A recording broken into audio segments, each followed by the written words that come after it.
Who's looking away? Who wants to look into the camera again? Who feels like a creep right now?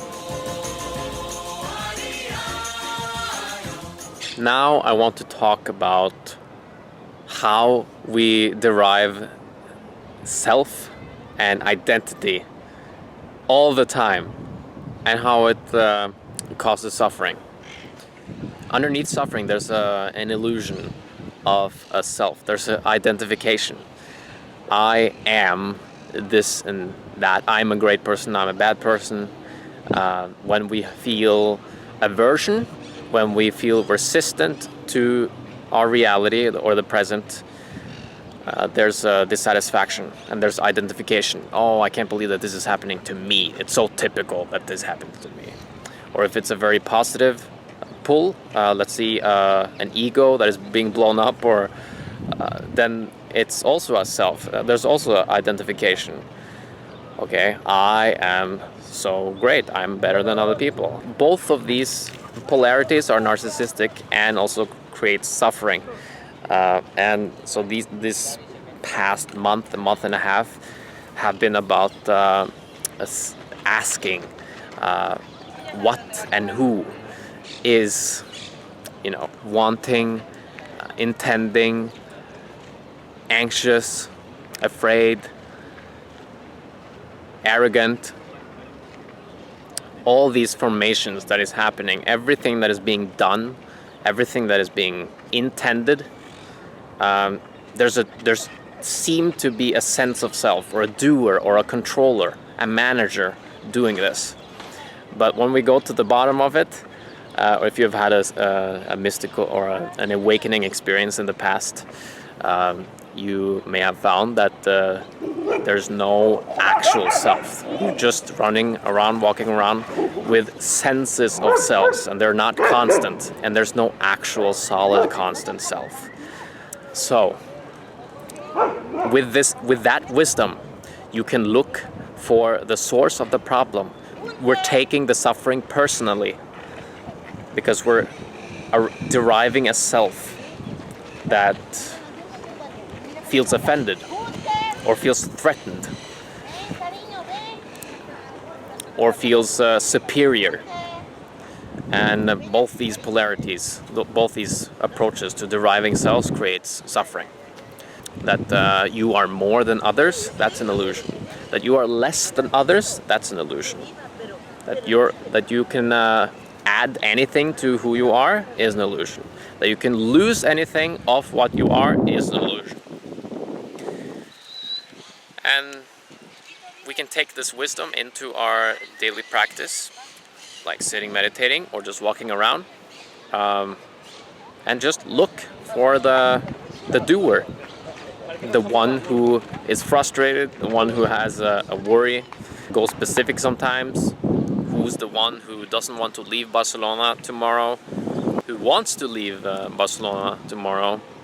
This is also working for me in my coaching when I'm asking who wants things to be different, who is frustrated about their social anxiety, who is nervous around girls or around the family dinner, who has something to prove. And we can go on and on like this. And the important thing is not to come up with more thoughts. The important thing is just to ask the question, just to put it out there in the open.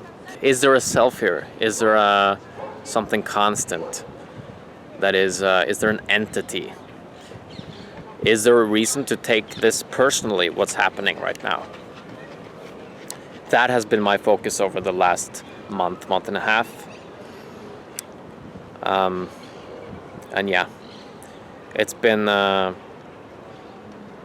quite very insightful, I must say. So no, and there's some insight sometimes, like an awakening experience or subtle touches of a more pure perspective on reality comes at times.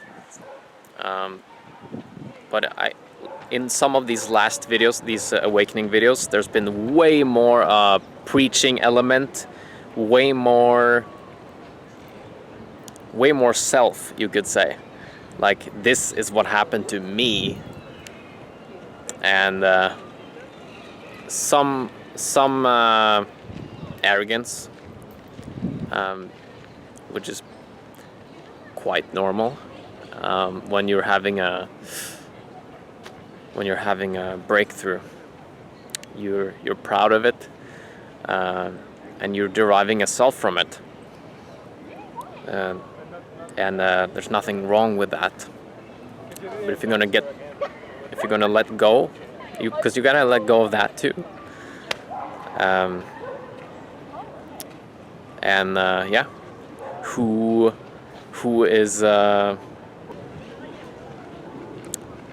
has brain fart right now? Who's worried about that? Who is angry at himself for having a brain fart? There's an element of self-hatred when you're making a mistake, when things are not going well.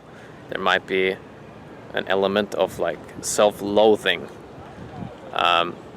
So whenever that is happening, I inquire, who is that guy I'm protecting, that entity I'm protecting as a smart guy or articulated guy? And I totally lost my train of track, and that's fine right now. But yeah, it probably illustrates the point even more. So whenever something is happening, something emotional, you're reactive, you feel either aversion or desire, resistance, or a pull, a motivational pull. There's usually a self behind there. If we're ignorant, there's like this automatic delusional source, which may not be helpful. It may not be helpful. It's definitely worth seeing through it, and you'll be more grounded in your actions and in your spiritual spiritual evolution. Okay. Yeah. So that was the. I'll give it a. I'll leave you there with that. Who's looking away when he doesn't have anything more to say or feels shy?